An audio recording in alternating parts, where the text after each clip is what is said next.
everyone. I'm Jessica at It's Justino on Twitter. Welcome back. This is going to be our first ever WeShow League One and WeShow EPL double bill. So we're going to be, talking about both leagues at once. So it's going to be a really good show.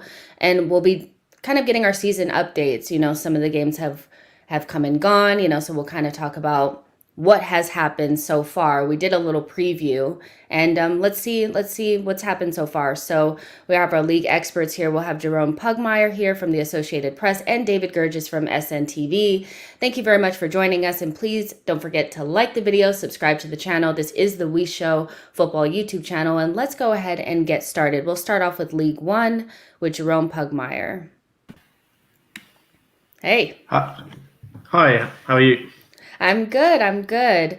So we talked a couple weeks ago, maybe, about League One and all the exciting things that are happening in that league and the arrival of Lionel Messi, which is, probably the biggest thing that we'll talk about today.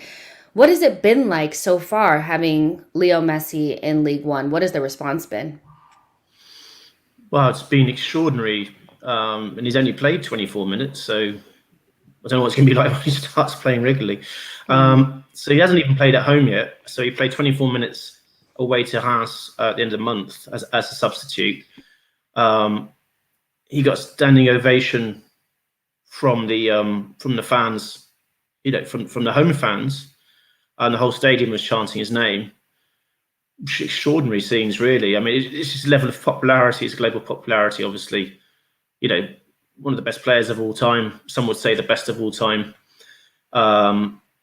So he hasn't actually done anything on the pitch yet. So that could come next Wednesday in the Champions League away to Bruges.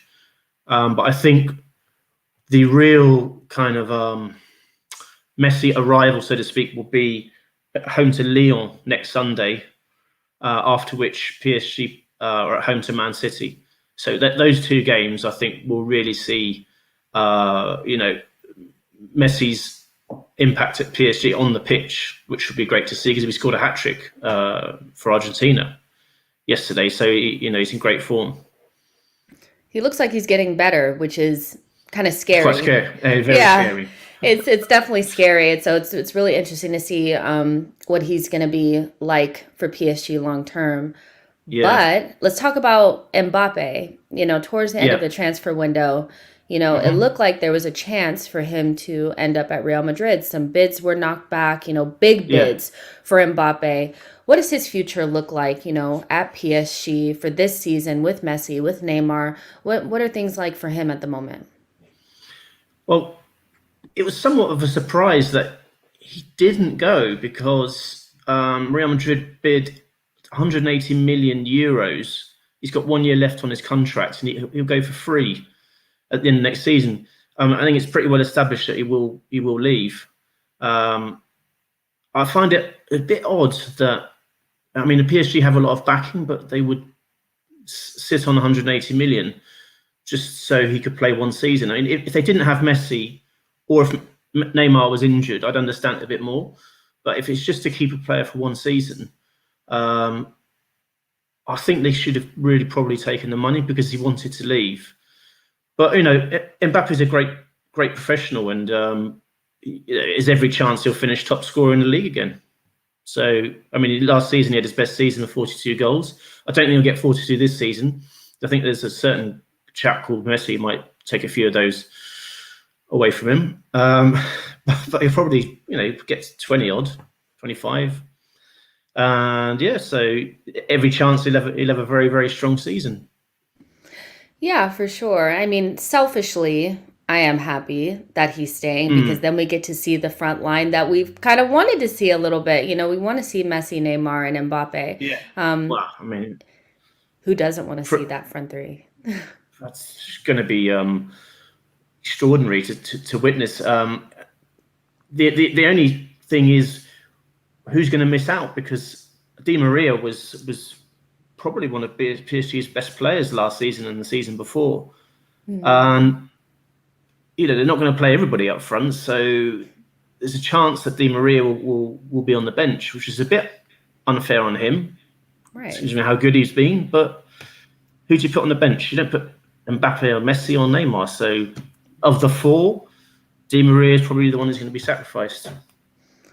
Oh wow, big decisions for Pochettino, but I mean, any manager I feel like would want those type of options. I mean, I would love those types of options if I was a Really? manager, but it might be more pressure too, to figure out what the Yeah. right combination would be, right? Well, that's the thing. I mean, you imagine, you're a manager and it's who leaving out today? Oh, Angel Di Maria. Oh, Yeah. merely him. You know, I know. the best passer in the league last season, along with Golovin from Monaco. Right. So, but where to play Messi? Probably behind Mbappe, um, and with Neymar kind of drifting in from the side, I would say, Yeah, it's going to be from the interesting to left. see how he kind of works that. But hey, I'm sure we'll see some really interesting games, and hopefully, I, hopefully it works out and there's some chemistry there. I'm sure there will be. Those are great players, all world class in their own right. But Yeah. let's talk a little bit about Nice and Marseille. That Mm. clash. I didn't really see the game. All I saw Yes. was the after effects and everybody on the Mm. pitch, and the players with the scratches and all of that. Can you just get kind of go through what happened that day and what the ramifications of that situation have been since then? Well, what happened was throughout that match, some objects were thrown on the pitch, especially towards Dimitri Payet because he was taking the corners. Um, and then one of them hit him in the back. So it looked like a full bottle, a full plastic bottle, but it was still looked as if it was full. He fell forward. Then he picked up the bottle and threw it back into the crowd. And he picked up another empty bottle that he was near him and threw that into the crowd as well. That sparked a melee with Nice fans rushing onto the pitch to confront the Marseille players. Two other players, Alvaro Gonzalez and Guendouzi, had basically, after Payet was hit, had gone up and like kind of provoked the crowd, like all angrily kind of gestured at the crowd. Like if you remember the way that when Cantona did his karate kick, Paul Ince went up to the Crystal Palace fans and was like shouting at them. Mm-hmm. And that's what happened. And so in this match, and loads of fans rushed onto the field, and there were blows exchanged with members of staff from the Marseille team and the security officials. Some of the players were trying to get involved. It was very, very messy. So the match was finally called off after players are waiting for about an hour and 40 minutes in the changing room. And I mean that game should have been called far earlier than that, really. But the ramifications are that Nice blamed Marseille. So the president said that basically Payet throwing that bottle triggered everything off. Marseille obviously blamed Nice. Nice hoped to get the win for 3 points, or that the last 50 minutes would be replayed. Instead, they got docked. They got docked a couple of points and ordered to play behind closed doors.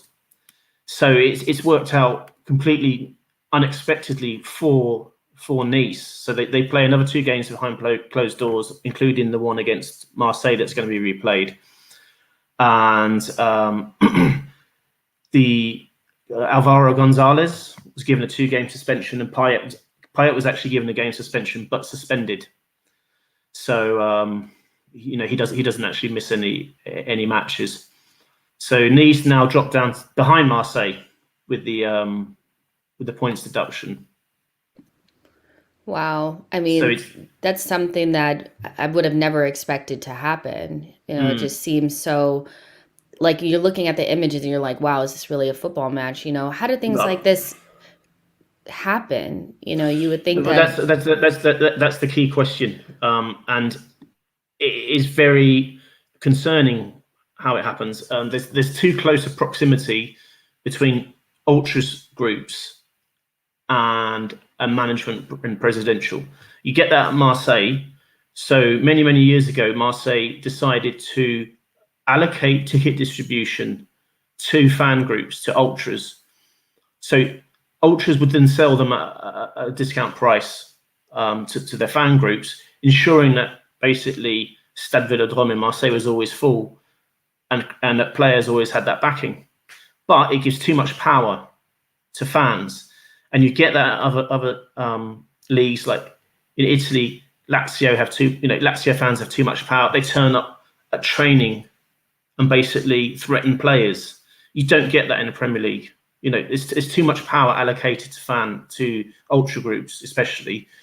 And reportedly, this is in a newspaper report. It's a report in a sports newspaper, Ligue, that the Nice president has quite close ties with some of the leaders of one of the main, the main ultras group, Brigade Sud, South Brigade, from Nice, who quite a rough.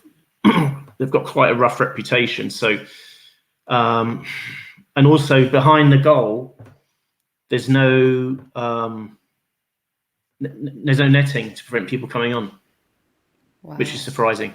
So that was the end product, but I don't think that will be happening again because the league really, the league's got to stamp down on that as well.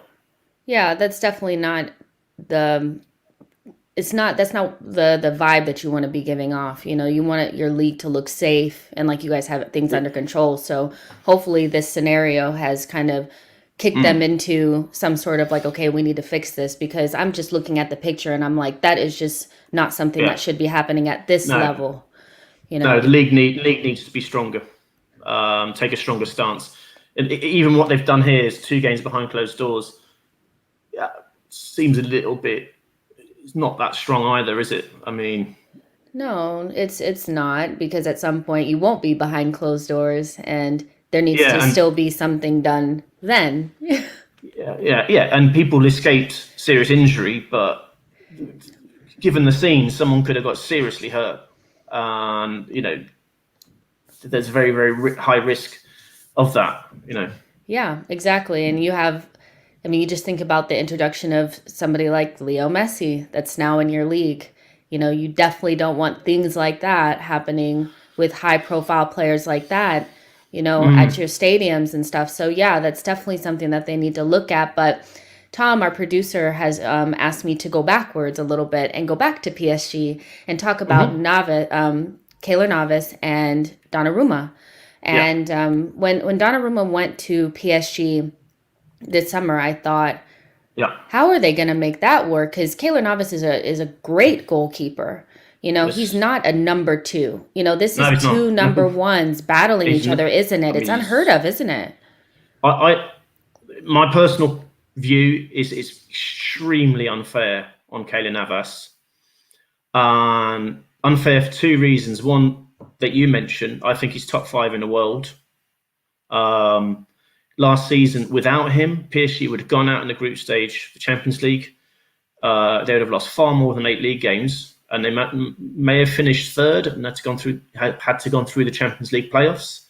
He saved them on numerous occasions against Bayern Munich and Barcelona. Over 2 games, he made 18 saves, which is an enormous amount. Barcelona drew 1-1. Messi actually had a penalty saved by Navas in that game. But Barcelona could have won that game and knocked PSG out, even though PSG won, scored 4 in the first leg. And Bayern Munich had something like 30 chances, I think, in the first match. Right. Not all on target, but a lot of shots on target saved by Navas. So this is how you reward your outstanding goalkeeper, by signing somebody who's 22 and is best player at Euro 2020. He does not come and sit on the bench. Yeah. It's going to cause a lot of conflict. It apparently, reportedly, it already started. There's some friction already. Navas isn't happy. He's probably going to play. Donnarumma is probably going to play on Saturday against Clermont because Navas coming back from international duty, so it's probably going to be Donnarumma's debut on Saturday. And then it depends: does he stay in the team? Yeah, I mean, if you're Pochettino, is this the type of friction and the type of, is this what you need at the moment? There's so much pressure on him. No, The type of team that he has, he's expected to win League like easily. Well, no, he has to, yeah, and win the Champions League too. I know there's pressure for him to do that as well. No, This is not the type of friction that you need. No, it's not at all. And I think PSG made some very, very good moves in the transfer market because they were somewhat limited financially. They only really paid for Hakimi. We paid a lot for him, about 60 million euros. Ramos was joined on a free. Wijnaldum joined on a free. Donnarumma joined on a free. He's all out of contract. But I think they might have been a little bit too, I wouldn't use the word greedy, but I think they might have got a bit carried away. I don't think they needed Donnarumma. He's 22. I mean, it could have signed him another time or loaned him to another team. I wonder what they promised him. Donnarumma had so many options that he could have went for. So wages, simple as that. Yeah, I guess it's the wages, but I mean, at some point, I feel like they also had to have told him that he has a good chance of starting games and he won't be sitting the bench, and you have to promise him that too. At 22, you have to promise him that. Well, considering who you're signing, you're signing the player who basically helped Italy win the European Championship, who starred in a penalty shootout in the final. He's not a megastar yet, but he's not far off it. He's also top 5 in the world, top 3. Possibly slightly better than Navas, but really very, very, very little in it. And Navas has got more experience. Right. And it's about almost like having somebody that works so hard for the club and has done so well. And what you said, how you thank him is to bring in somebody like this who is going to be expecting to play games. So Pochettino definitely has some thinking to do in terms of, I mean, we talked about the front 3/front 4. What is he going to do with that? That's already something that he has to think about. Introducing so many new players into the fold, some of whom are, I mean, we're talking about like Ramos. Like, this is somebody who is going to be expected. He's injured, so you have some. He has some things to think about, and the goalkeeper situation is one that he probably doesn't need on his plate, but he definitely has that by default, and it'll be interesting to see how he balances it. But I do understand. I do understand also the point that's made that someone like Donnarumma is on the market. There's going to be a lot of people coming in for him. Leonardo had very, very strong contacts with AC Milan. That he signed Ibrahimovic, Thiago Silva. Obviously played for AC Milan. Leonardo engineered that move, so you've got to give him credit for that, because it's not every day that you get a goalkeeper like Donnarumma. But I think his arrival is at the wrong time, and it's going to cause conflict. Yeah, it's not so much about turning down the deal; it's the conflict that's going to come in a season where there's the manager's under massive pressure. But we'll see what happens with that. But we did do a preview not too long ago. And you had kind of put together who you thought would win or come in number 1 through 3, who is going to get relegated. Has any of that changed, or you still kind of feel the same? Well, I tipped PSG to win the league, and they won their first 4 games, and I think they'll probably beat Clermont on tomorrow to make it 5. I did predict Angers and Clermont to go down. And Angers are second in the league, and Clermont are third. So that hasn't quite turned out that way yet. But it's early. Yeah. Clermont have done really well. I think they've slightly overperformed. A lot of that's down to their striker, Mohamed Bayo, who was top scorer in the second division last year. I think he got 25. He's made a good start. He's got 3 goals, but I think they've probably overly dependent on him if he gets an injury or the goals dry up. I think of the two, between them and Angers, I think they're the more likely to struggle.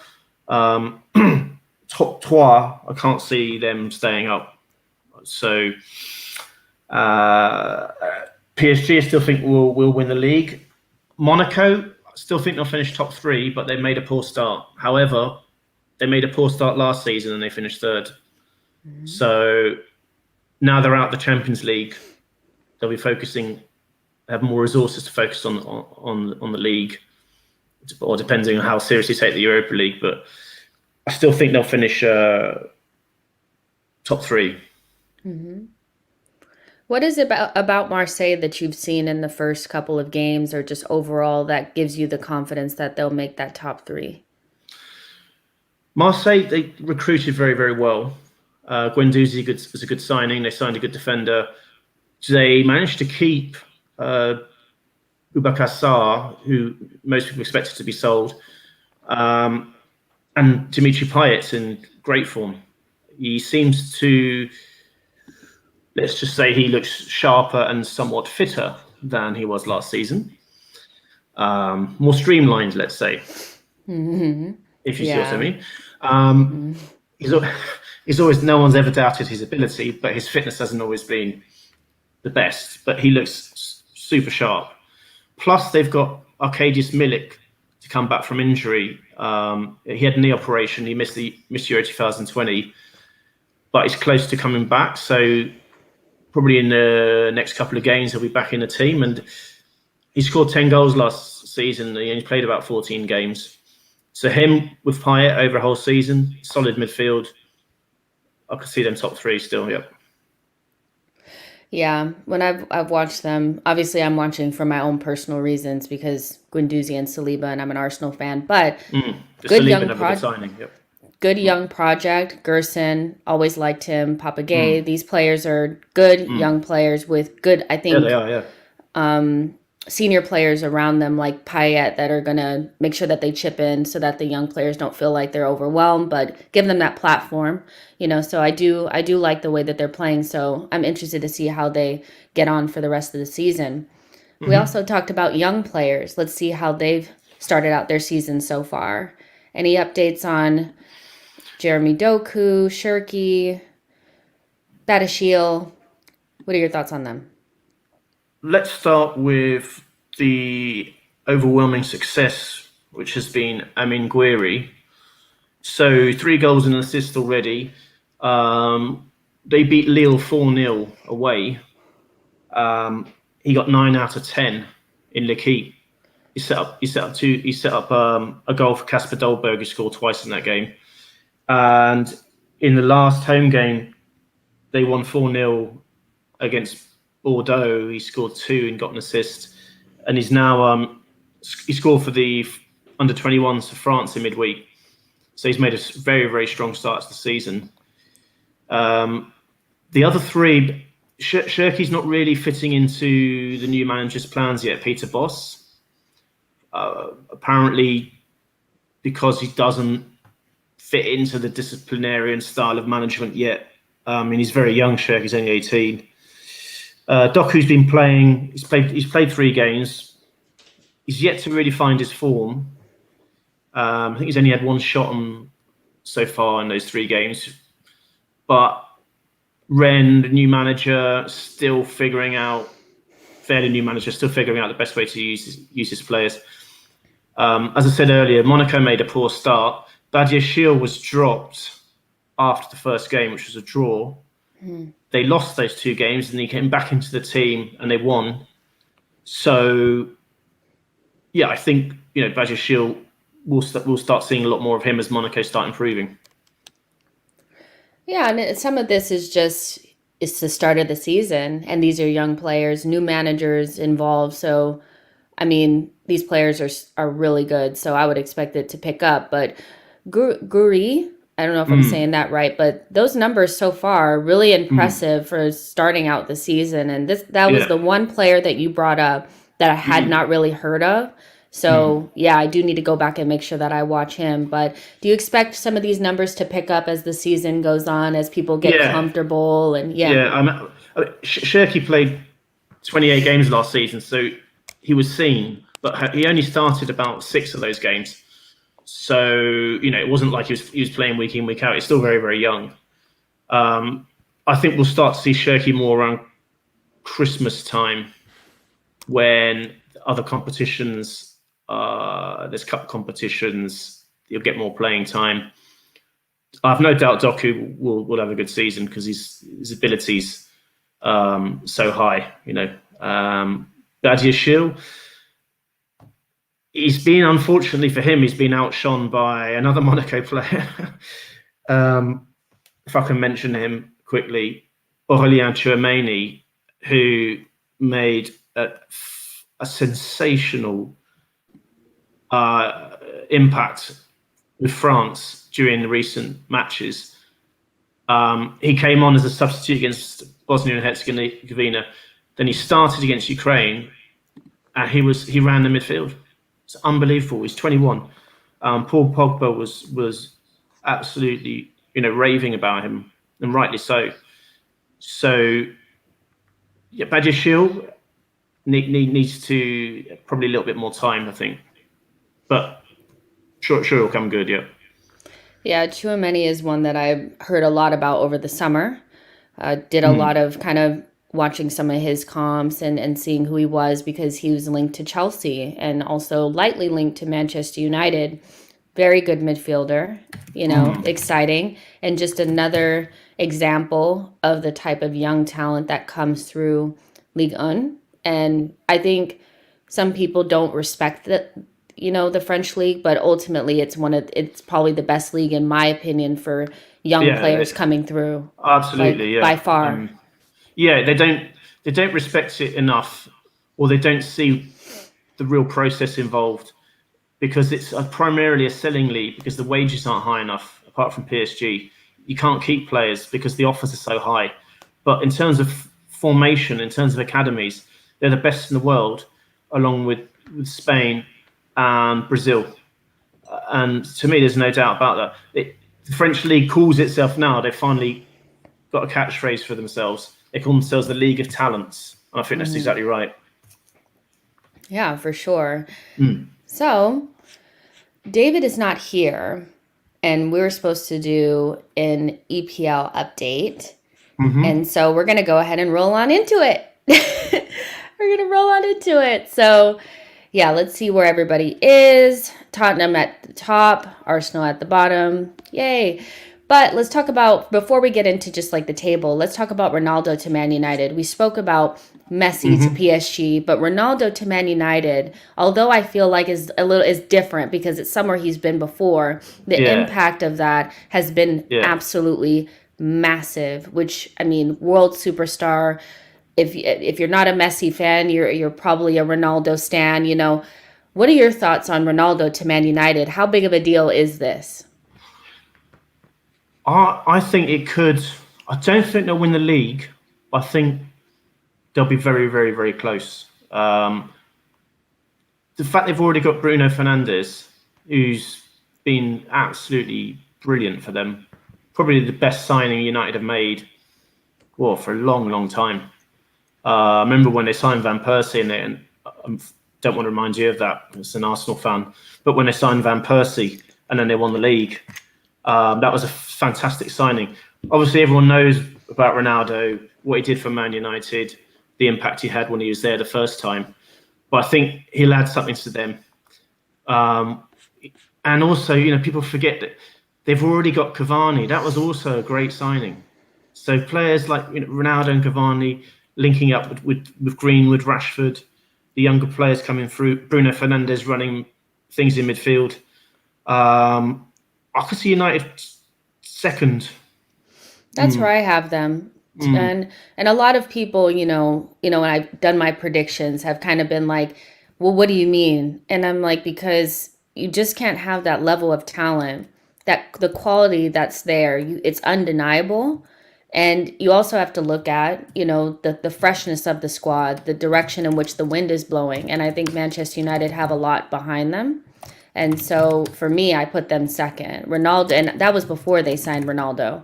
So now for sure, I think they should be pushing. And anything other than title challenge up into the very, very last game of the season, it should be a failure for that squad. It's too good. It's too strong. Yeah, especially Solskjaer has basically said, we've signed the best player of all time, Yeah. which I don't agree with. But, he's put pressure on himself by saying that, because you're basically saying he's better than Messi. And if you sign the best player of all time with the squad you've got, and you're not going to win a title, we have to win something this year. Solskjaer, everyone knows that, but I think they got to be pushing Liverpool, who I think will, now Van Dijk's back, probably have the edge on Man City. But they've got to push City and Liverpool to the last 2 games of the season. Otherwise, why bring in Ronaldo? You've got to back it up with a massive title push. 100%. So let's talk about just Arsenal and Tottenham and just the binary kind of way that the season has started for both teams. I think for me as an Arsenal fan, looking at the table is painful. You don't want to see Tottenham at the top and you at the bottom. But as we kind of spoke about backstage, you also have to look at some of the circumstances in which we came into the league. Not taking anything away from Tottenham, I did watch their games and I thought good results. I do think they were outplayed in some of those matches, but they did the most important thing, which is score the goals and keep goals out. And so they've had a really nice start, and they didn't even have, Harry Kane, at the beginning, the very beginning of the season. So what do you think about Nuno's impact? Do you think that some of their good form at the beginning of the season is due to some of the things that he's done? Yeah, I mean, what was very good with him at Wolves is that he managed to get the best out of that team on an extremely consistent basis. And he also had a very, very solid defence. And if you look at Tottenham's start, it's basically 3 clean sheets. But they're eking out wins. But that is actually a good sign, because Tottenham previously, last season they scored loads of goals, like 6, I think, at Old Trafford. But you always felt at some stage there was a soft spot there. I think with Spirit Santos, I think that will improve. Whether they can finish top 3 with ahead of Liverpool, Man United, and City, and Chelsea, I don't think so. But I think they made a very good appointment in him, yeah. And keeping Kane as well will help. Yeah, for sure. David is here, so we're going to go ahead and bring him in. Hey! Hi, guys. Hi, David. How are you? In the box. Haven't seen you since Russia. Yes, a while now. Yeah. We just got started, and we were just getting to the good part about how great Tottenham has been and how bad Arsenal has been. So, yeah, but you just that. Yeah, but basically, I think I read actually that said that that's the first time in history, and not surprisingly, so that Tottenham have been top and Arsenal have been the bottom team. That's never happened before. Yeah, for sure. But I think a lot of things have never happened before. I mean, we've never had COVID before. There's a lot of different things that people don't take into consideration. Do I think the start that Arsenal have had is very bad? Absolutely. There's no reason why an Arsenal team should just be rolling over like that. But you can't deny that we didn't have some of our best players. Arguably, our spine was completely missing. And we started out the season playing an 18-year-old, a 19-year-old, a 20-year-old, and another 19-year-old up front, so that's difficult. But nevertheless, Arsenal have to play Norwich, and I expect a win. Without that, I think we have some big questions to ask about Mikel Arteta, at this point. But we did do our predictions, and so we'll kind of review those now and see if we've kind of changed our minds. These are not my predictions, or these must be David's predictions. These are not mine. Man City to come first. Top 4 will be Man City, Chelsea, Liverpool, and Man United. Bottom 3, Watford, Norwich, and Newcastle. Has that changed, David? Has anything that has happened in the first couple of games changed your mind? I'll start with the bottom: Watford, Norwich, and Newcastle. Watford, I mean, I wouldn't say they've surprised me, but I mean, they have shown that they can be a threat. I really like the look of Ismail Sarr. I think he looks very good. They've obviously lost Deeney, but I think that was probably something that both the club and the player agreed to. And obviously, he's gone back home to Birmingham City. So, I mean, that's a dream move for him. I still think they might struggle, Watford. And I've not seen anything from Norwich or Newcastle that suggests otherwise. And then with those top 4, I mean, I think it's going to be very, very close, and it could possibly go down to the last 3 or 4 games. I think all of those teams have a really strong case to win the league this season. I hope it does go down to the last couple of games. I mean, that's why you bring in a Ronaldo and a Lukaku and these types of players. You bring them in so that it's closer towards the back end of the season. We don't really want to see anybody run away with it. I mean, David, you probably like to see Liverpool run away with it, but for me, I want to see it go all the way down, to the end. But do you think Arsenal have enough to stay up, though, David? Are you sure? Are you sure we have enough to stay up? You think we got enough to fight it out? I think Arsenal have got a very good run of fixtures coming up. And yeah, as you said, there's a lot of players coming back into the team now. It'd be interesting to see what he does with the goalkeeper. Does Ramsdale start now, or does he continue with Bert Leno? But White and Gabriel are fit again, and I think there'll be a few changes now for Arsenal from that defeat to Man City. So can I ask David something quickly? Go for it, Jerome. Do you think Virgil van Dijk is going to solve everything now he's back? Do you think they'll win the title with him now? Well, I don't know if they'll win the title, but they'll certainly be they'll certainly be up there towards the end of the season. I think you can see how transformative that whole team is. I would even say that from these games, Alisson looks a completely different goalkeeper. Yeah. I mean, it has a knock-on effect, definitely. Yeah. A knock-on effect on the entire team. I mean, you see the fullbacks play last season; they were much more cagey, playing behind the halfway line at times. I mean, he just is transformative for the entire team. Everybody looks good with him in the side, and it's the aura as well, isn't it? It's the aura of having him back as well. Absolutely. So I think if he could, I mean, it was a really serious injury, and I think Klopp will have to rotate him in and out of the side at some point because he started those first 3 games. I expect him to play tomorrow, and then they've got AC Milan in the Champions League away on Wednesday, and that's not really a game you want to go into without Virgil van Dijk. So I mean, no, not really, no. Point. So, but he did get a break in the internationals. He played 2 of 3. So yeah, if he can stay fit, then I think Liverpool have got a good chance, a very good chance. Yeah, I think we know with Liverpool, it's just staying fit. That's the mission, isn't it? Just stay fit. But let's talk about some young players. We did kind of pull some out and kind of talked about them early on in our preview. One of them being Emile Smith-Rowe from Arsenal. No goals, no assists, so we can't talk about any metrics in that respect.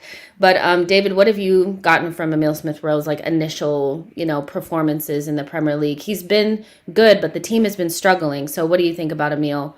I think it's hard for a player when you're that young to have the entire, all the hopes of the Arsenal team are fully on his and Saka's shoulders. And when the team is playing well, that's you don't want that responsibility for someone so young at the best of times, never mind the worst.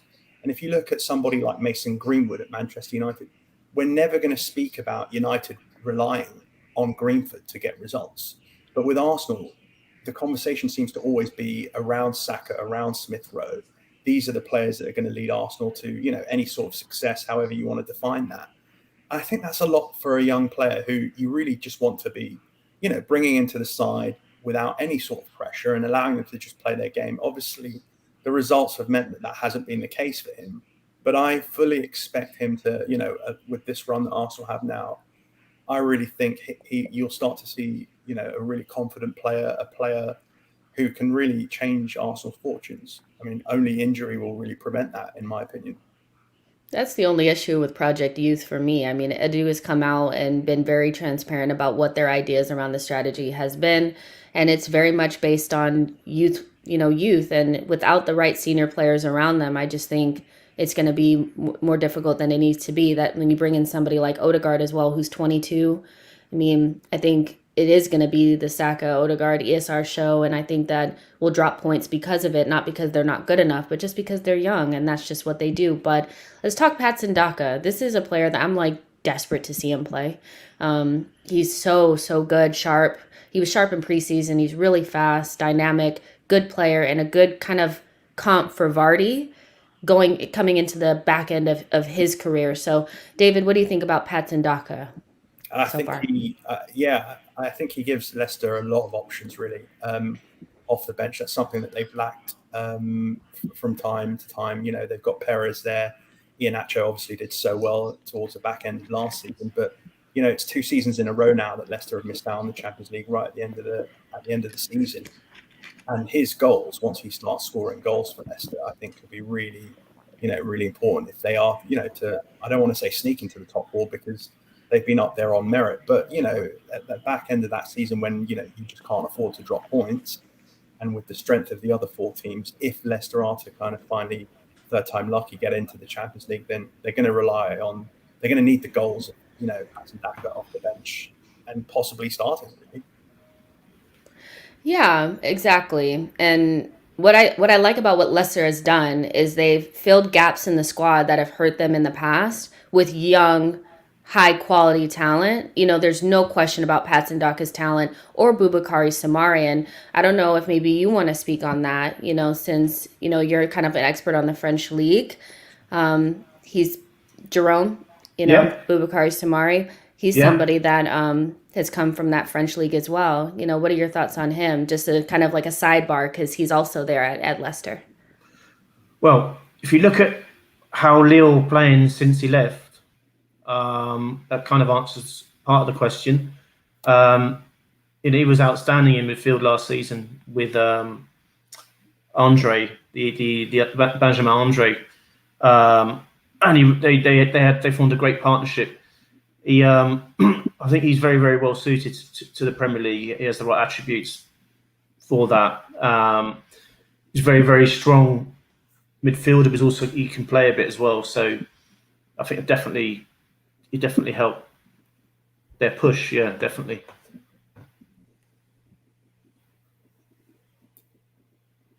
Let's talk about Michael Olise. I was on mute, you guys. Sorry. But Crystal Palace, struggling just a little bit, but as to be expected. I mean, young team. Patrick Vieira, they brought in a lot of new players. Elton Edouard has signed for them as well. But David, talk to me a little bit about Michael Olise, and have your expectations changed of him since the beginning of the season? What do you think he's going to bring? All those good things. I mean, I believe he's been injured, so we haven't really had a chance to see him yet play for Palace. But from everything that we saw last year at Reading, just a player with so much potential. As we mentioned on a previous show, it would have been incredibly exciting to see him and Eze in the same side, still working his way back from that serious Achilles injury. But I think he's somebody that Palace have identified as another one from the Championship that they can get, quite frankly, without that much competition, really. And if Eze is anything to go by, then this guy's going to be a real success. And he can play off both feet. He scores goals, assists goals. I mean, on paper, that's a dream signing for any club. So there's a lot of potential there, and very excited to see him start. Yeah, I'm excited about. I want to see that team kind of gel together. Jerome, did you have a question about Vieira? Yeah, I just wanted to get your take, David, on how much time you think Palace will give him, because when he was with Nice, he didn't really get much time. He did an interview.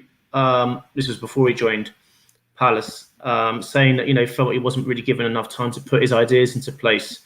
Obviously, the Premier League is pretty cutthroat. How much time do you think he'll get at Palace?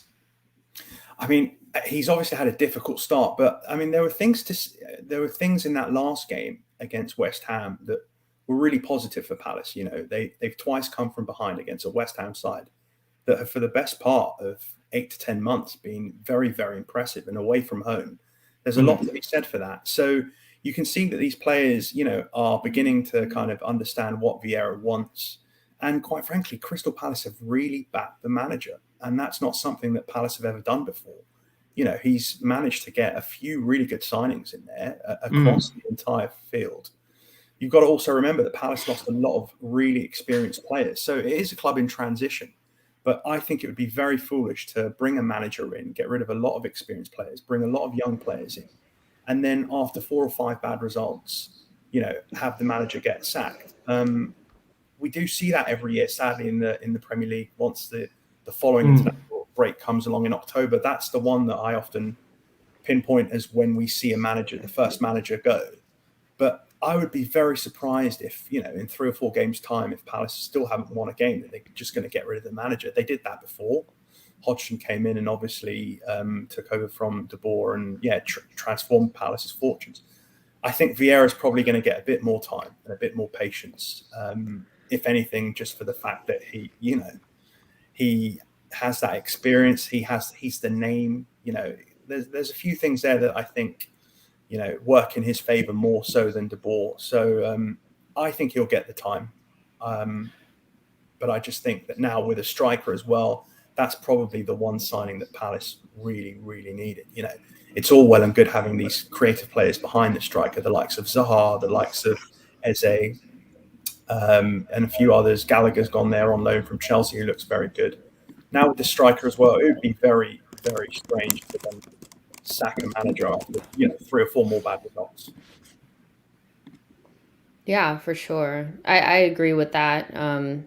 I want to see Vieira do well. I really, really do. At least get some time to see if that team gels, because on paper that team looks so interesting, so you want to see it come together. And I definitely wish Patrick Vieira the best on that. But there's one more player here. I'm not quite sure who it is. I've never heard of him in my whole entire life. David, who's the last player there in the corner? I've never seen him in my life. I'm going to hope that is a joke. No, Harvey Elliott, I know that you're joking there, but he's had a great start to the season. I wouldn't say he's surprised in terms of his talent and his ability, but I think a lot of people thought that he was probably going to be someone that, was introduced gradually off the bench. But he started games for Liverpool, and I have no reason to believe that he shouldn't start the next game away to Leeds. And when you think going to Ellen Road with the crowd back there against a Marcelo Bielsa side, I think Harvey Elliott really deserves his place in the side at the moment and has been playing so well. And has actually been called up to the England under-21s as well. So he's already playing with players, at international level, 3 or 4 years older than him. So a very exciting player. I'm sure he will at some point come out of the side because, as we were saying about Emile Smith-Rowe earlier, you just don't want to be putting pressure on these young players. You want them to play with that freedom and gradually find their feet. But he seems to, hit the ground running. So very exciting for Klopp to have that option there. I do have to be honest, it took me a long time to figure out who, the first time that we did this, I was like, who is that? And then you were like, Harvey Elliott. I just remember him with his bun. Like, that's how I remember him. But I thought he was bright against Chelsea. And I know that was a difficult game. Obviously, it still wasn't even easier when Chelsea went down a man. It was a very difficult game. But he was bright for a young player that could have gotten easily swallowed up by, the occasion. So I thought he was really good. It's going to be interesting to see if and how he plays against Leeds, different type of competition, but he's really, really good, But yeah, that was just a joke, I know. Just doing that, but I was a Liverpool fan, Jess. Yeah, for sure. So I think that's going to be it for today. We've kind of spoken about everything. It's difficult talking about our predictions now because we know it's so early on in the season that anything can still change. So probably do another one of these in another couple of weeks when things firm up a little bit and the tables start to take shape. But I just want to thank both of you guys for popping in and giving your thoughts on obviously League One and the Premier League. That's going to be it for me. My name is Jessica. You can find me on Twitter at It's Jessinho. Thank you to Jerome. You can find him on Twitter at Jerome Pugmire, and David, where you can find at David Gerges SNTV. Thank you for everybody joining us. Remember to like the video, subscribe to the channel. This is the WeShow Football YouTube channel that you're watching this on. And this is where you'll be getting all your season updates for Europe's top 5 leagues. So see you guys on the next one. Bye, guys. Bye. Bye.